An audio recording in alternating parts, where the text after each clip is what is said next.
स्वागत है आपका अपने चैनल MGM करियर इंस्टीट्यूट में।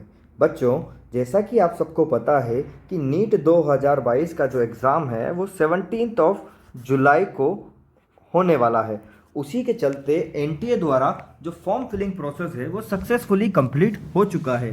तो उसके बाद NTA ने 24 मई 2022 को एक ऑफिशियल नोटिफिकेशन जारी किया जो कि रिगार्डिंग था करेक्शन विंडो के। ठीक है, अब करेक्शन विंडो के बारे में जो बातें हम इस वीडियो में बिल्कुल शॉर्ट में बात करेंगे ताकि वीडियो ज़्यादा लंबा ना हो और आपका टाइम बच जाए। लेकिन उससे पहले अगर आपने हमारे चैनल को सब्सक्राइब नहीं किया है तो सब्सक्राइब कर दें ताकि आगे भी आपको नीट से रिलेटेड, जेई से related further notifications, important updates और जानकारीज मिलती रहें। ठीक है, तो चलिए बच्चों शुरू करते हैं स्टेप बाय स्टेप। सबसे पहले बच्चों, इस नोटिफिकेशन में एक टाइम दिया गया है, उसके बीच में ही आप करेक्शन कर सकते हैं। डेट इज 24 मई से लेकर 27 मई कि रात के 9 बजे तक आप इसमें करेक्शन कर सकते हैं। अब इसमें इन्होंने पूरा का पूरा बता दिया है कि क्या करेक्शन आप कर सकते हैं और क्या करेक्शन नहीं कर सकते हैं। तो ठीक है, आगे हम इसको डिस्कस करते हैं। सबसे पहले इन्हें पहले पॉइंट में ये बताया बच्चों कि candidates are allowed to change all the fields. आप जितने भी फील्ड्स है सबको चेंज कर सकते हैं, सिर्फ और सिर्फ मोबाइल नंबर को छोड़कर, ईमेल एड्रेस को छोड़कर, परमानेंट एड्रेस को छोड़कर और अपने करस्पॉन्डेंट एड्रेस और नेशनलिटी को छोड़कर। ठीक है, तो आप सब कुछ में चेंजेस कर सकते हैं एक्सेप्ट दिस।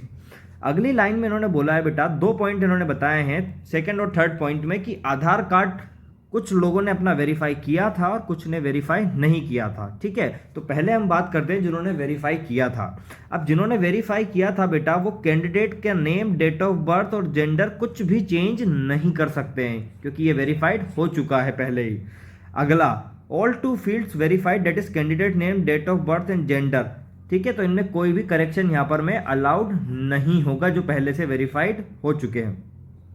अब इसमें भी एक और पॉइंट आता है बेटा कि जिन्होंने आधार कार्ड को वेरीफाई किया है उनके फादर्स नेम और मदर्स नेम में क्या वो फर्दर करेक्शन कर सकते हैं। तो इसमें इन्होंने बोला है कि आप या तो फादर के नेम में करेक्शन कर लें या मदर के नेम में करेक्शन कर ले। ठीक है, अगर इन केस लिखा हुआ है in case the candidate is changing any of this 2 fields, अगर इन दोनों में से किसी में चेंज करता है तो कैंडिडेट अपना फोटोग्राफ और सिग्नेचर में कोई फर्दर चेंज नहीं कर पाएगा। और दूसरी सेम कंडीशन वाइस वर्सा में कि अगर कैंडिडेट अपना फोटोग्राफ या सिग्नेचर में कोई चेंजेस करता है तो वो मदर्स नेम और फादर्स नेम में कोई फर्दर चेंजेस नहीं कर पाएगा। ठीक है, फिर इसी में इन्होंने एक पॉइंट दिया है category. Candidate can either change category और रीअपलोड कैटेगरी सर्टिफिकेट, या तो अपनी कैटेगरी कैंडिडेट चेंज कर ले अगर करना चाहता है या फिर कैटेगरी सर्टिफिकेट अपलोड कर दे, लेकिन सेम टाइम पे दोनों वो नहीं कर सकता है and vice versa not both. ठीक है, फिर आगे लिखा है सब कैटेगरी, यानी कि अगर वो कैंडिडेट PWD के अंदर आता है या किसी भी सब कैटेगरी सर्टिफिकेट के अंदर वो आता है तो या तो वो सब कैटेगरी फिल कर सकता है या फिर सब के अपना जो सर्टिफिकेट है सब कैटेगरी का वो अपलोड कर सकता है, दोनों एक टाइम पर अपलोड नहीं कर सकता है। ठीक है, आगे बात करते हैं हम। पहला पॉइंट हमने बताया था बेटा for Aadhaar card verified candidates, ये वाली बात है for Aadhaar card not verified, यानी कि जिन लोगों ने अपना आधार कार्ड वेरीफाई नहीं किया है। तो अब देखते हैं इनके लिए क्या क्या यहाँ पर में ऑप्शंस हैं। सबसे पहले लिखा हुआ है a candidate can change either candidate name, father's name और मदर्स नेम, एनीवन ओनली। इन तीनों में से बच्चा सिर्फ एक नाम बदल सकता है। ठीक है, या तो पापा का बदल ले, खुद का बदल ले या मम्मी का बदल ले।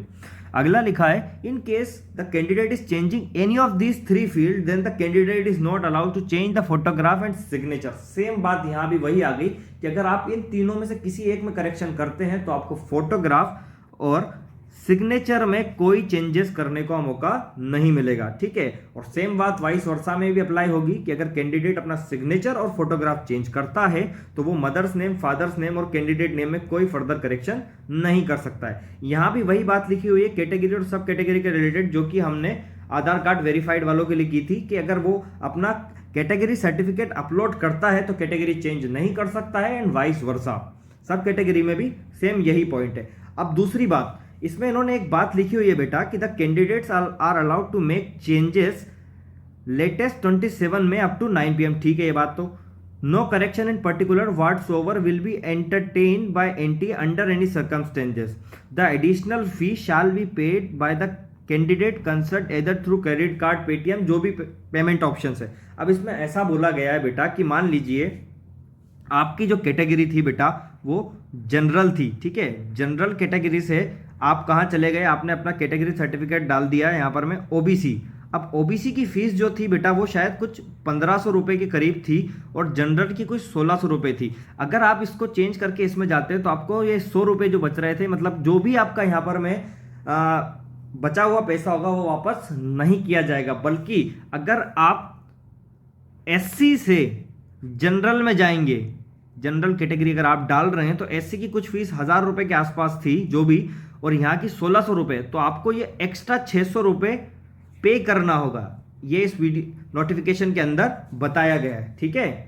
ये इस नोटिफिकेशन के अंदर जितनी भी जानकारी थी मैंने आपको दे दी है। नीचे लिखा है please note that the final correction shall be applicable only after payment of additional fee if required in case of change gender category PW if there is an impact on the fee amount then the candidate will be charge an excess fee, excess payment may not be refunded if any, ठीक है। तो यही बात उन्होंने बोल दी है कि अगर आप कैटेगरी चेंज करते हैं तो अगर आपको पेमेंट देना पड़ेगा, यानी कि आप एसटी एसटी से जनरल में जा रहे हैं तो आपको वहां जो फर्दर बची हुई फीस है वो देनी पड़ेगी। लेकिन अगर आप जनरल से एसटी एससी में आ रहे हैं तो आपको कोई भी रिफंड नहीं दिया जाएगा।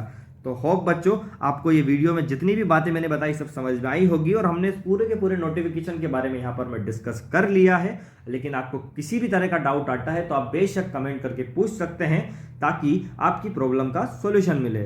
थैंक यू बच्चों।